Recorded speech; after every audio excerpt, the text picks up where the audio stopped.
दोस्तों काफी समय से एक फिल्म चर्चा में चल रही है जो साउथ इंडियन सिनेमा की एक बहुत बड़ी हिट है। आई एम श्योर आपने भी जरूर देखी होगी या फिर देखने का प्लान कर रहे होंगे। इस मूवी का नाम है कांतारा। कांतारा में सबसे खास बात है भूत कोला, जिसे देखने के बाद एक बार तो आपके रोंगटे खड़े हो जाएंगे।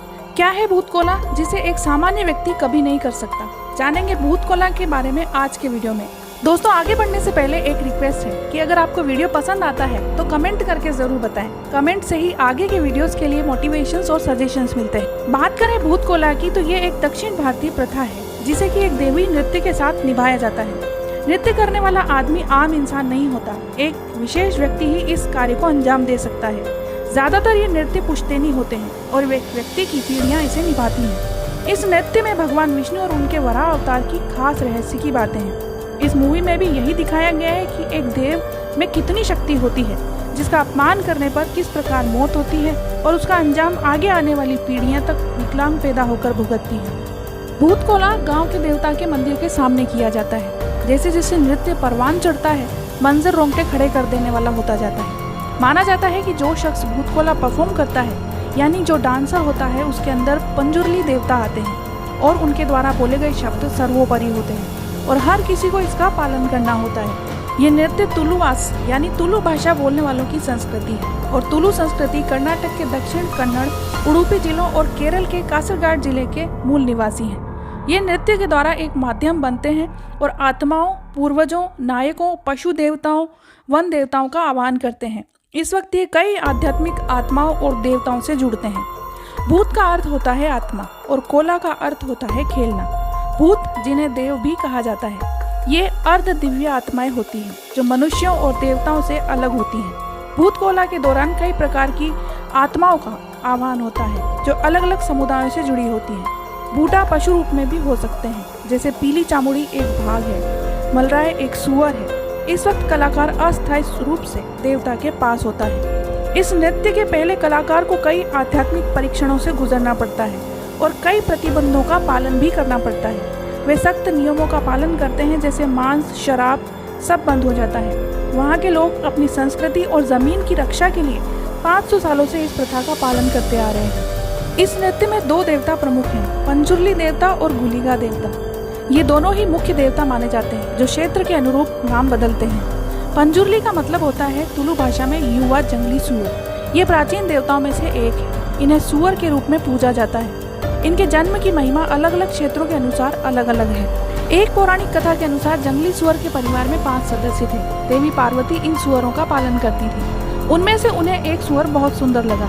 उसे लेकर वे कैलाश चली गईं। वह सुअर धीरे धीरे बड़ा होने लगा और उसके दांतों में खुजली और जलन होने लगी। इस जलन को मिटाने के लिए वह फसलों को बर्बाद करने लगा। भगवान शिव ये देखकर क्रोधित हो गए, लेकिन उसे मारने से पहले ही माता पार्वती ने उन्हें रोक दिया। माता पार्वती के कहने पर भगवान शिव ने उसे जमीन पर जाकर रहने और लोगों की बुराइयों से बचाने का वरदान दिया। तभी से वह एक दिव्य आत्मा के रूप में पृथ्वी पर रहते हैं और पृथ्वीवासियों की रक्षा करते हैं। इन्हें भेंट में फूले हुए चावल और धान दिया जाता है। इस प्रथा को वर्णे कौरपुनी कहा जाता है। इन्हें फूले हुए चावल और धान का भोग लगाया जाता है और एक टूटे नारियल पर 2 दीपक जलाए जाते हैं। फिर पंजुर्ली को धान के फूले हुए चावल खिलाए जाते हैं। दूसरे हैं गुलिका देवता, जो क्षेत्रपाल के रूप में रहते हैं और अत्यंत क्रोधी स्वभाव के हैं। कहा जाता है कि किसी गलती को एक बार पंजुर्ली देवता तो माफ कर दें, लेकिन गुलिका देवता कभी माफ नहीं करते। जहाँ पंजुर्ली स्वामी के रूप में पूजे जाते हैं, वहीं गुलिका उस घर से जुड़े क्षेत्र की रक्षा करते हैं और बुरी आत्माओं से बचाते हैं। इनकी पूजा करते समय मुर्गे की बलि दी जाती है, इसी कारण इनकी पूजा घर के बाहर होती है। गुलिका देवताओं को शिवगणों में से एक माना जाता है। कहा जाता है कि कैलाश में राख में से एक पत्थर पार्वती जी को मिला। उसे उन्होंने महादेव को लाकर दिया, जिसे महादेव ने फेंक दिया। जमीन पर गिरकर उस पत्थर से गुलिगा प्रकट हुए। उसके बाद उन्हें भगवान विष्णु की सेवा के लिए भेज दिया गया। उनके अजीब व्यवहार के कारण भगवान विष्णु ने उन्हें नेलोला साकेल के पेट से जन्म लेने का श्राप दिया। जब वह 9 महीने की गर्भवती थी तो बच्चा उनसे पूछता है कि मैं किस रास्ते से बाहर निकलूं। तब वह बोलती है कि आप उसी रास्ते से बाहर आएं जिससे कि सभी बाहर आते हैं। लेकिन वो बच्चा राजी नहीं हुआ और पेट फाड़कर बाहर निकला। बाहर आते ही उसे भयंकर भूख लगी। उन्होंने भगवान विष्णु की नदी की सारी मछलियां खा ली, हाथी घोड़ों का खून पी लिया, मगर भूख शांत नहीं हुई। तब भगवान विष्णु प्रकट हुए और उन्होंने अपनी छोटी उंगली उसे दी।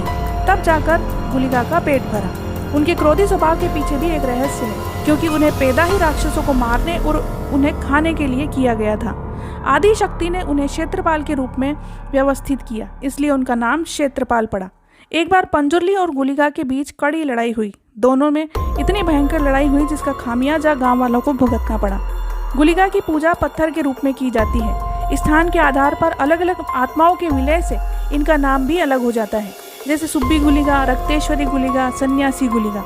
इन्हें भेंट में नारियल पानी, फूले हुए चावल दिए जाते हैं। कभी कभी इन्हें कच्चा मांस भी खाते हुए देखा जा सकता है। नृत्य के समय गुलिका और पंजुर्ली का मेकअप अलग अलग तरीके से किया जाता है। जहाँ पंजुर्ली का चेहरा पीला होता है, वहीं गुलिका का चेहरा काला, लाल, सफेद, हरे रंग का होता है। कमर पर कोमल ताड़ के पत्ते बंधे होते हैं। पैरों में गगरा और हाथ में जलती हुई लकड़ी लेकर नृत्य करते हैं। ग्रामीणों को बूटा से आशीर्वाद मिलता है और उनकी समस्याएं सुलझती हैं। दोस्तों, हमारे देश के कोने कोने में एक अलग ही संस्कृति और रिवाज निवास करते हैं, जिनके बारे में हम जानते नहीं हैं। उन्हीं में से एक है भूता कोला, जो कि आस्था और विश्वास से जुड़ी प्रथा है।